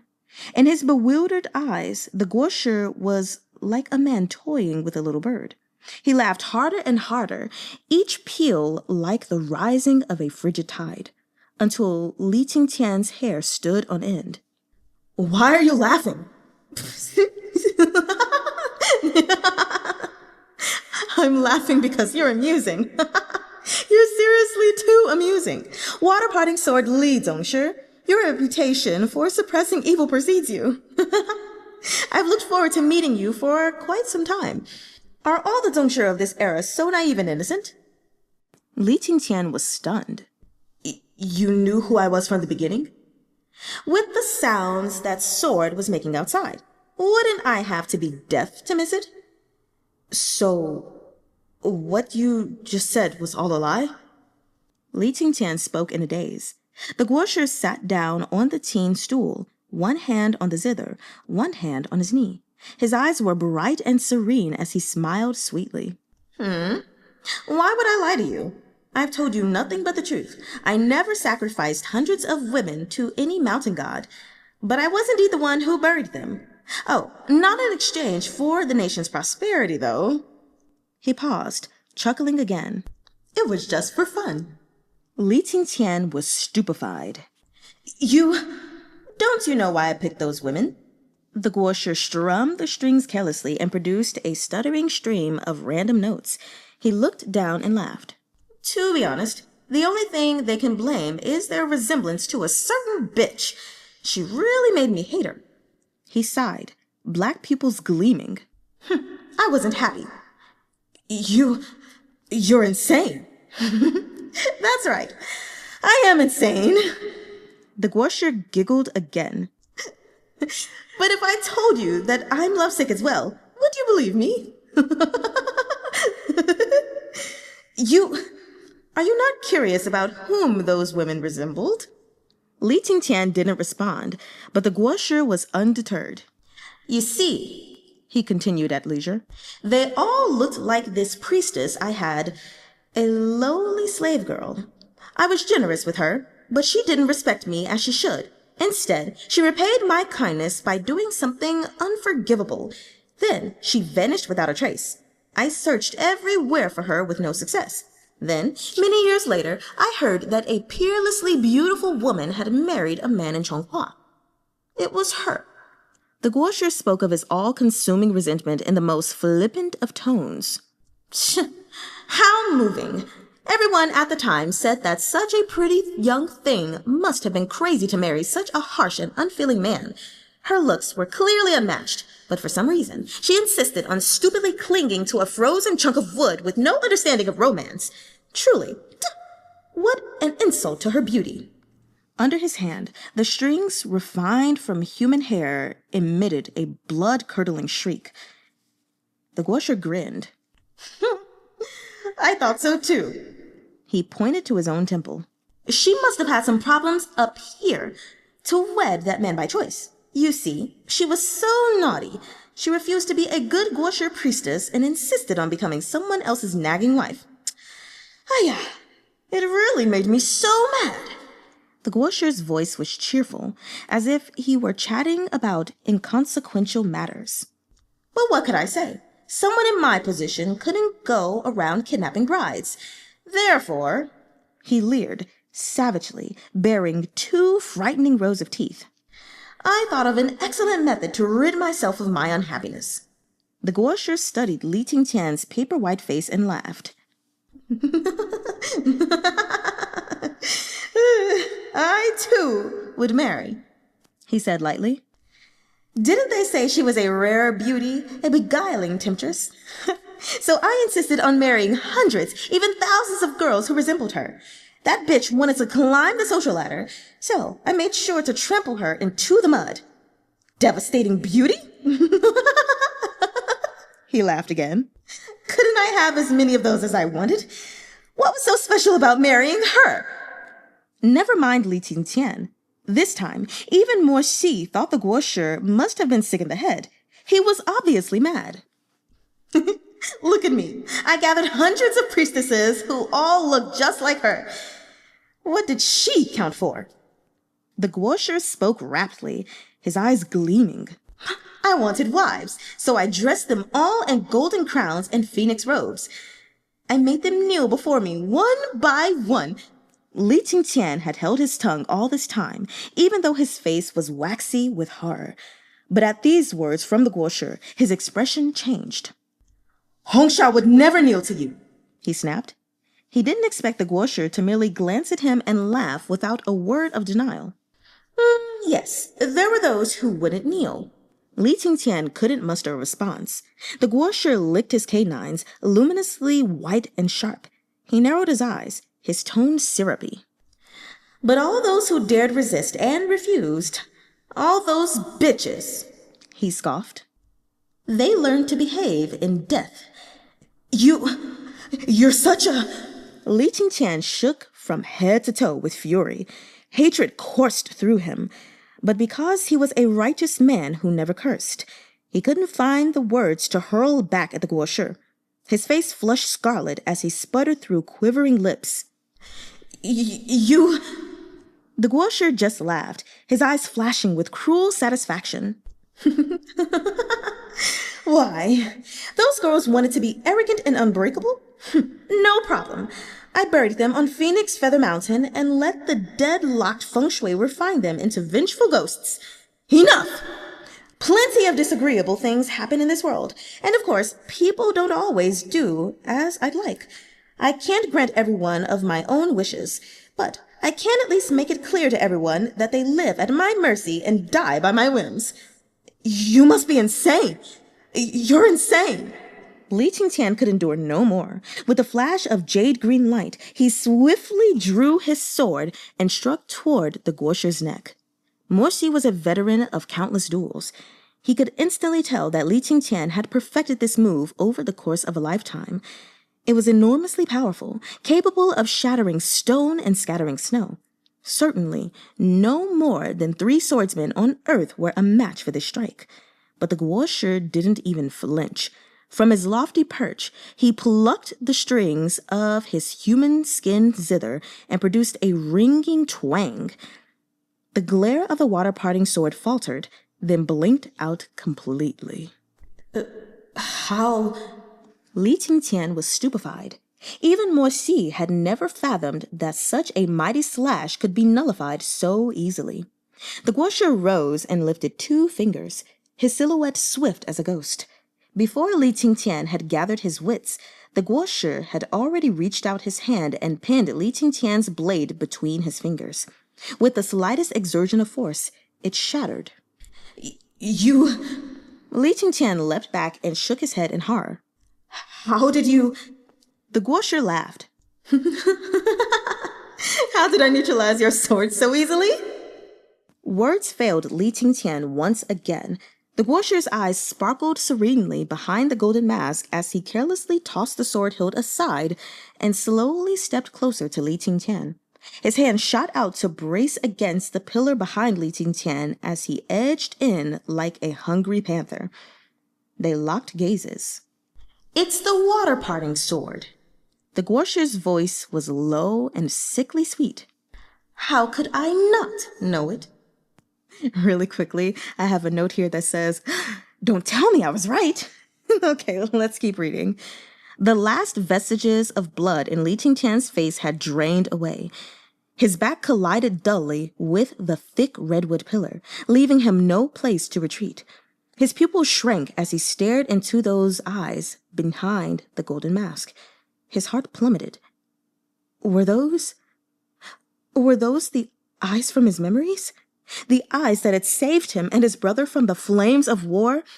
Those almond eyes seemingly misted over by the rains of Jiangnan? He couldn't be sure, and he was afraid to be sure. He felt cold, like every drop of his blood and every inch of his flesh had frozen over.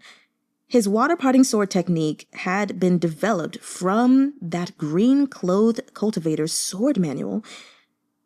Who besides the man himself could possibly break his technique so easily? But how could this raving madman in front of him, this dark and depraved Guoshi, be his savior from back then? How? How could it be? The only thing they had in common was the golden mask. Plenty of cultivators wore masks to conceal their faces. How could this lunatic be his benefactor? How? He had already lost Shao, had lost his future. Now, the merciless heavens sought to raise even his past. No way. You can't be. Li Qingqian trembled. The Guoshi's gaze was like a knife slicing into the space between Li Qingqian's brows. Slowly, he tore through skin and flesh to read the swordsman's horrified thoughts. Although this water-potting sword wasn't perfect, I was very fond of it in my youth. The Guoshi chuckled lightly. Listen, a sword of 5 years turns the seasons. A sword of 10 years turns back time. Just from the 2 lines, you can tell what kind of silly youth wrote this. Li Qingqian shook his head. No, he cried, words tumbling madly from his lips. You can't be him. There's no way. The Guoshi didn't answer. He cast his eyes downward and bared his teeth in a cold leer. Li Qingqian, since you learned from my sword manual, that more or less makes you my student. Dear disciple, this teacher knows that you must hate me, but there's plenty of fun yet to be had in my lifetime. All I can do is send you off ahead of me. Li Qingqian's face was pale as bone. The Guoshi chuckled. I originally wanted to use the vengeful ghosts from Maiden's Lament Mountain to refine swords, but you came along, you little brat, and ruined my plan. Thank goodness you threw yourself into my trap. Now I have something else to play with. Don't worry. Once you're dead, Shifu will definitely refine you into a powerful weapon. Be a good boy now. No tantrums. Li Qingqian wasn't afraid of death, but he was afraid of this man. Could this lunatic truly be his savior, the man he'd always looked up to? That green-clothed cultivator? Did you invent the water-parting sword and pass it to me? Were you the man from back then? His voice was broken. The Guoshi only laughed. He said evasively, To be honest, I didn't want to pass it to anyone at all. But, never mind. Now that it's come to this, there's nothing left to say. He stood up, his eyes flashing with cold light. Come along now. I'll show you the real water-parting sword. Shifu will teach you. Moshi inhaled sharply. The Guoshi's voice was still ringing. There was a dazzling burst of jade-green light, swift as a goose's shadow in flight, and ruthless as thunder rendering the skies. Hot blood splattered across the floor. The vision flashed violently, and Moshi watched Li Qingqian collapse in a pool of his own blood. The Guoshi sliced open Li Qingqian's chest with his sword and used his bare hands to rip out Li Qingqian's still-beating heart, followed by his quivering liver, intestines, and lungs. The Guoshi cackled maniacally, his golden mask splattered with blood, the peals of his laughter swirling in unceasing echoes. Surrounded by scarlet, he licked at the blood on his lips and chortled softly. Li Qingqian, you really shouldn't have fallen in love with a girl who looks like her. And you really shouldn't have learned this sword technique. He stared at Li Qingqian's corpse. It was your fault for not knowing better, he said lightly. Don't blame me in death. At last, the Guoshi stood and wrapped his bloody hand around Li Qingqian's neck. He dragged the swordsman's body out of the golden Guoshi hall and into the starry night. A trail of fresh blood stained the gleaming bricks as the Guoshi slowly towed Li Qingqian's corpse in the distance. As they disappeared around the corner of the palace, the Guoshi's hoarse, unrestrained laughter rang out. He recited in a sighing voice filled with delight and madness. A sword of 5 years turns the seasons. A sword of 10 years turns back time. The sword's edge sharp enough to part the waters. He paused, then let out a shout of rapture and anguish, breaking the night's stillness. This life, too short to part my heart from yours. Crazed singing filled the vision like a whirlpool, and everything began to fade. Without warning, Moshi dropped into an abyss of darkness. When Moshi opened his eyes again, he saw a clear night sky resplendent with stars. The sparse brushstrokes of branches reached toward the heavens, and withered leaves trembled at his tips. The vision was over. He was back in Murong Chuyi's courtyard. Moshi lay on the ground, his ears still ringing with echoes of the sword's edge sharp enough to part the waters. This life too short to part my heart from yours. Scenes from the vision played out before his eyes, from Li Qingqian to Shao practicing sword play outside their shabby dwelling, to the final bloodbath in Guoshi Hall. He gazed into the dark sky and swallowed thickly, unsure how to feel. Only after a long while did a thought rise to the surface. He wondered, what if Shao had never gotten sick in the first place? What if the heavens had blessed her with health and good fortune? Would those two have stayed together forever? The world would have one fewer sword demon and one more pair of lovers. The little drum would have become an old lady who still tagged along with Li Qingqian, as noisy as ever. Could this have been possible? Morsi wasn't sure. When he was younger, he knew very little of love. He believed that any couple could stay together so long as they persevered. Later, he discovered that wasn't the case. As it turned out, destiny was a force in this world. When couples in love weren't fated to last, they were destined for poverty, hostility, illness. All of these and more became unimaginable, unpredictable weights, hammering down on their interlocked hands. When some people felt that pain, they let go. Those who persisted despite the hurt probably ended up just like Li Qingqian, gruesomely mauled, his bones shattered and tendons torn. He had been stalwart to the end, but still broken. He endured all the suffering, only to end up unrecognizable. Morsi rose. His eyes swept over the group's sleeping forms.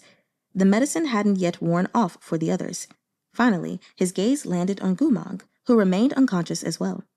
Morsi's heart felt painfully tight. He couldn't help but think that he and Goo Mahng were the same, separated by the yawning chasm of class, crushed beneath the resentment of their homeland. Goo Mahng couldn't bear that pain, so he had left Morsi. In the end, Morsi was the one who had been left behind. But perhaps their relationship couldn't be compared to that of Hong Shao and Li Qingqian. Perhaps Morsi and Goo Mahng were never holding hands in the first place. Perhaps it was Morsi who had clung to Goo Mahng's fingers out of a wishful, unrequited love, demanding that he stay and refusing to let him go. He didn't actually know if Goo Mahng's declarations of love had been sincere. Morsi closed his eyes and brought a hand to his throbbing temple. Slowly, he pulled himself out of the lingering illusion and his own heartache. The others had begun to stir as they woke from the vision, one after another. Yooeh Chen-ching had experienced neither suffering nor the helplessness of love, and so, though he pitied Li Qingqian, he wasn't especially moved. The last scene had thoroughly disgusted him, however, and he retched as he struggled to his feet. That Liao Kingdom Guoshi, he must be insane! Yooeh Chen-ching gulped for air after emptying the contents of his stomach. What's he scooping out other people's organs for? Was he a wolf in his past life? He asked weakly. The two Murrongs seemed mostly unperturbed.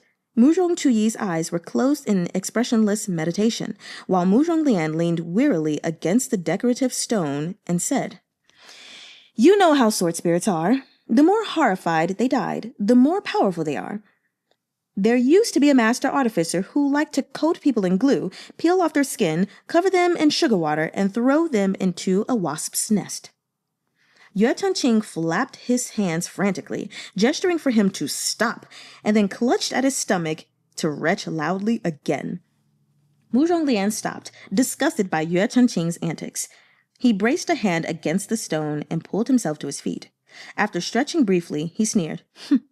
At least I know now that Li Qingqian's water-parting sword wasn't his own work after all. He learned it from the sword manual the Liao Kingdom Guoshi gave him. They're not the same, Murong Chuyi spoke up. How are they not? Li Qingqian developed his version of the water-parting sword based on his own understanding. The foundation of his technique was the benevolent blade parts water, the righteous blade cuts sorrow, compassion despite lowliness, resilience against 1,000 hardships. But the core of the Liao man's technique was this sword's edge sharp enough to part the waters. This life too short to part my heart from you. One was based on righteousness, while the other was based on passion. They're totally different. Murong Lian stared for a moment, then he scoffed, refusing to concede. Ignorant immortal, ignorant immortal. We may call you ignorant, but you're actually just batshit crazy. Yooeh Chen-ching was protective of his uncle to a fault. He was still nauseous from disgust, but as soon as he heard Wang Shujun speak to Murong Chuyi in this manner, he couldn't help but snap angrily. You're not allowed to insult my fourth uncle. Why can't I insult him? Murong Lian looked askance at Yooeh Chen-ching. In all of Chonghua, save for his imperial majesty, is there anyone whom I, Murong Lian, may not insult? Murong Dage, you're being unreasonable. I'm going to tell his imperial majesty. Sweetie, Lian retorted. Why don't you go tell your mother? Ching paled and shook with fury. Just as he opened his mouth to respond, he saw a flash of white clothing and heard a crisp clap. Murong Chuyi had backhanded Lian across the face. Everyone was stunned into silence. The slap plunged Lian into an insensate daze. He brought a hand up to his cheek in rage and shock. You dare! Murong Chuyi's long sleeves and silk ribbons fluttered. Beneath his sharp brows, his eyes were as icy as a dagger's blade. What wouldn't I dare? Lian was on the verge of exploding, his peach blossom eyes red with fury. You bastard! This lord is... Lian slapped him again. Who do you think you are? Lian had never been so humiliated by someone of his own generation. He was so mad he was seeing stars, and his hand trembled where he held his pipe. You've got some nerve. I will report this to His Imperial Majesty. You don't know your place. Murong Chuyi narrowed his phoenix eyes slightly. His pale lips parted as he coolly recited Lian's words back at him. Tell His Imperial Majesty. Why don't you go tell your mother? Yes. Love it. Lian flushed scarlet. A vein pulsed in his neck as he rushed forward to fight Murong Chuyi. Murong Chuyi dodged to the side. With a wave of his sleeves, he intoned, Make him get lost. Ching hadn't expected to receive such a command from his fourth uncle. Wide-eyed with shock, he nodded blankly. Oh, okay. I wasn't talking to you, Murong Chuyi replied. Huh? Then Ching heard the clacking of wooden armor. Every last one of the bamboo warriors surrounding Goo Mahng sprang to life and strode toward Lian. Murong Chuyi stood with his hands behind his back, shielded by the horde of wooden automatons, and watched Lian coldly. Bid our guest farewell. Wang Shuzhuan's rank ensured that he was flattered and respected wherever he went, but now Murong Chuyi was sending a wooden army to boot him out. By the looks of it, if Lian didn't leave on his own accord, they would knock him down and carry him away. Trembling with rage, Lian pointed a shaky hand at Murong Chuyi. I dare you. Throw him out. Murong Chuyi snarled, his white robes flashing snow-bright. The bamboo warriors clattered noisily. They swarmed together and shoved Lian out of the courtyard as ordered. Having disposed of Lian, Murong Chuyi turned back to them unfazed. He took a seat at the stone table in the courtyard as if nothing had occurred. Shihajun, sit. Morsi had no words. The ignorant immortal was truly unhinged. Chenqing, for his part, was used to his uncle's disposition. Fourth uncle, can I sit too? He asked earnestly. Murong Chuyi didn't even look at him. You stand. Okay, Ching mumbled. Murong Chuyi raised a hand. Two bamboo warriors quickly came forward from beneath the colonnade and set the table for tea. After 2 cups were poured and placed, Murong Chuyi continued conversationally. Let's talk business. Now that we know what happened to Qingqian, what are Shihajun's thoughts regarding the fugitive sword demon? Morsi stole another glance at Goo Mahng before turning back to Murong Chuyi. He won't leave Chonghua of his own accord. He'll seek out the peerless beauty that the Guoshi mentioned. But that sword spirit was so strange, Ching mused. The Li Zongshi we just saw was such a nice person. So how come he's... Qingqian is a sword demon, not a sword spirit, Morsi replied. After his violent death, he was refined into a Hongshao sword. He likely retained some of his own thoughts at first, but the Guoshi must have kept Hongshao by him for a long time. It probably came into contact with significant quantities of resentful energy and fresh blood. Under those conditions, Qingqian's manner and temperament would become more like his owner's every day. Ching was startled. So Qingqian's temperament had become similar to the Guoshi's by the time he met him? Murong Chuyi responded. Ching gave this some thought. I see. Then the Guoshi probably gifted the Hongshao sword to someone else, right? If it still belonged to the Guoshi, it's unlikely that it would have landed in Lian's hands. Guoshi shook his head. Whoever owned Hong Shao's sword last doesn't matter. The important thing is what Li Qingqian will do next. Correct, Murong Chuyi said. Due to Li Qingqian's transfiguration, he behaves just as the Guoshi would. Because his obsession is so strong, he's probably already lost his sanity, so we can't assume he would make decisions like a rational thinker. However, the object of his obsession is no mystery. He seeks the peerless beauty of whom the Guoshi spoke. Guoshi agreed with Murong Chuyi's analysis. After all, it seemed Li Qingqian had kidnapped those women not to kill them immediately, but to make them tell him the whereabouts of the other lookalikes. Then, with the information they gave him, he snatched them one by one to defile and kill them. Li Qingqian probably believed that if this woman hadn't gotten married and provoked the Guoshi's jealous resentment, Hong Shao wouldn't have met such a tragic end. Li Qingqian had become a crazed monster. Guoshi considered this and turned to the young man beside him. Chen-ching, do you know who was considered the most beautiful maiden in Chonghua 10 years ago? Whew, okay.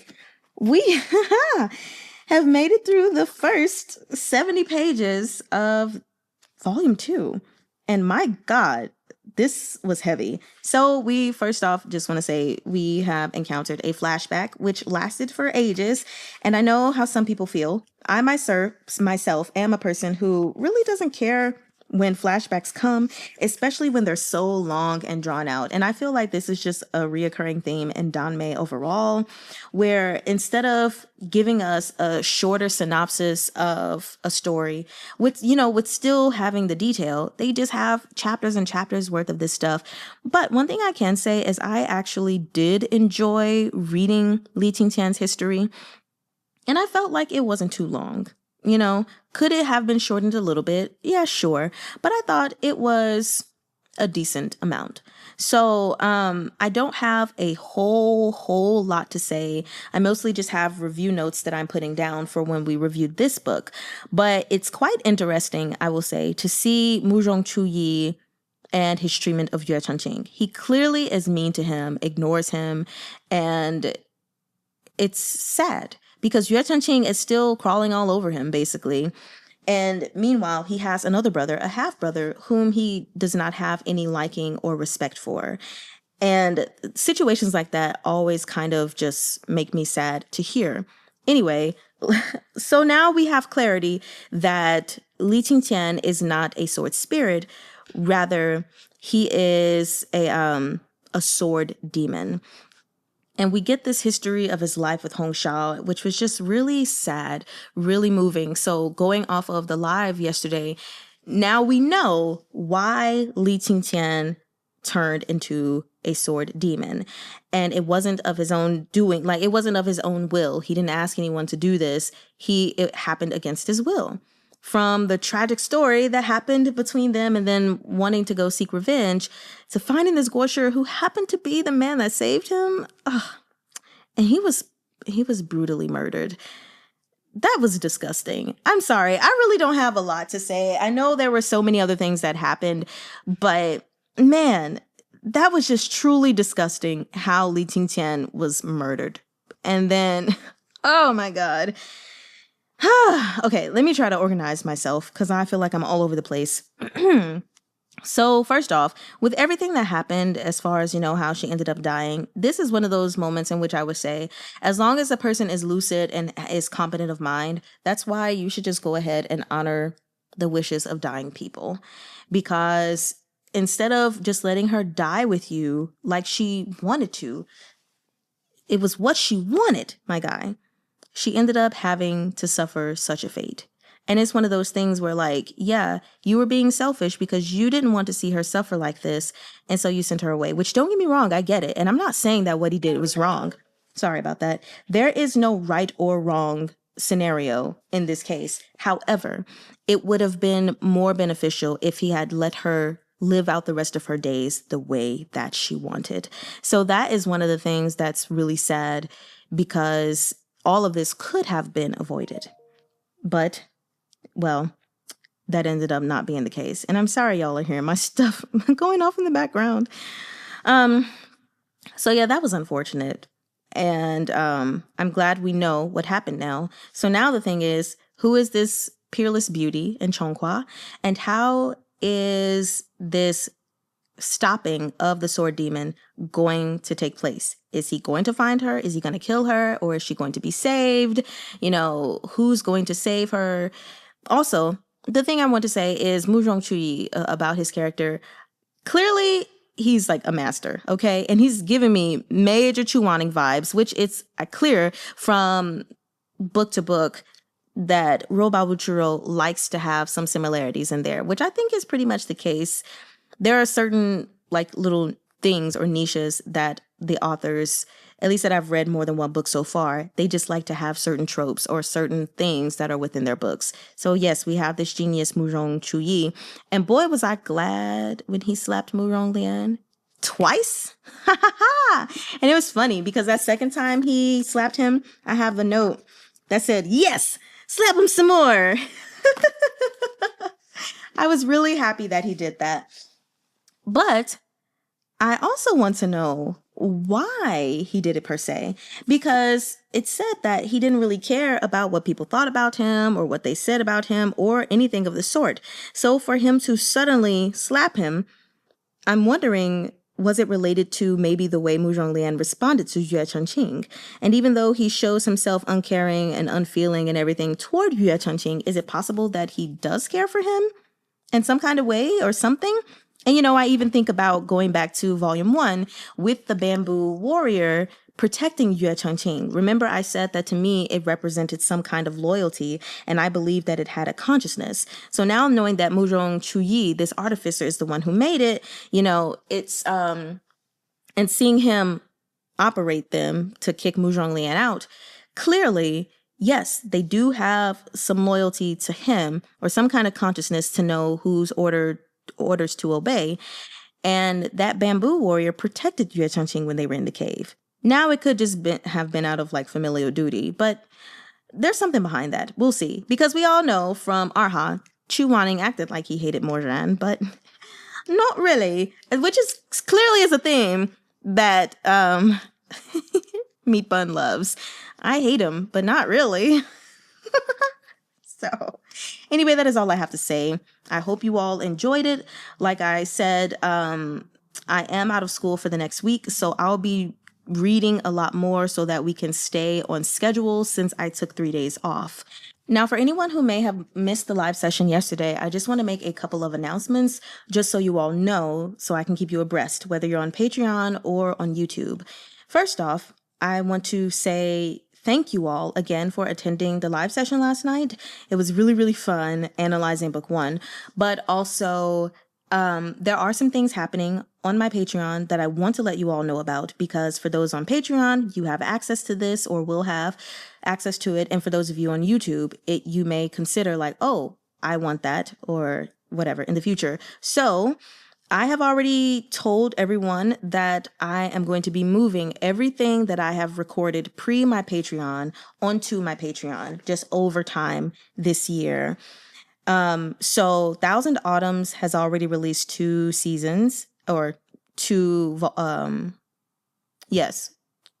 volumes, and they will be released every Sunday for, you know, the next 5 weeks.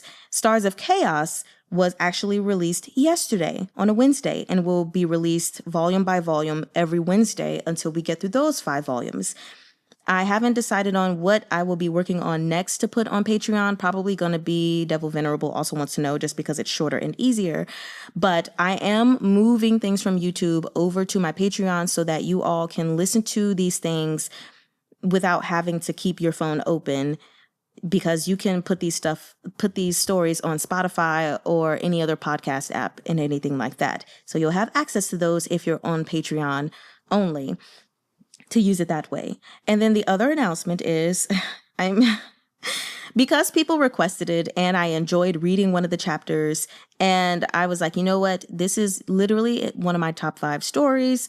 I have decided that exclusively on my Patreon, I am going to be reading The Scum Villain's Self-Saving System, SBSSS, Zhenjai Fanpai Ziju Shitong by MXTX.